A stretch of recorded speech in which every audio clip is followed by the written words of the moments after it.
Hello friends, ఈరోజు సపోటా juice ఎలా చేయాలో చూద్దాము. మనకి బయట జ్యూస్ షాపుల్లో దొరికే టేస్ట్తోనే ఇంట్లోనే ఈజీగా, హెల్తీగా, హైజీన్గా మనం ఈ సపోటా జ్యూస్ చేసుకోవచ్చు.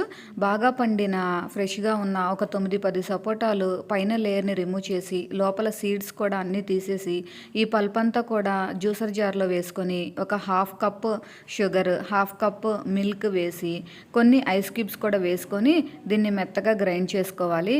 అంతే, మన జ్యూస్ రెడీ అయింది. ఈ సపోటా జ్యూస్ని సర్వింగ్ గ్లాసెస్లోకి తీసుకొని పైన బూస్ట్ వేసుకుంటే భలే టేస్ట్ వస్తుందండి. ఇది కొంచెం థిక్గానే ఉంటుంది, చాలా టేస్టీగా ఉంటుంది. పైన ఇంకా మనము డ్రై ఫ్రూట్స్ ఏది కావాలంటే అది వేసుకోవచ్చు. జీడిపప్పు, బాదం, పిస్తా ఇలా వేసుకొని పైన కొంచెం హనీ వేసుకొని తాగితే సూపర్ టేస్టీగా ఉంటుందండి. సపోటా జ్యూస్ హెల్త్కి చాలా మంచిది. ఎన్నో హెల్త్ బెనిఫిట్స్ ఉంటాయి. మీరు అందరూ తప్పకుండా ట్రై చేయండి. ఈ వీడియోని లైక్ చేయండి.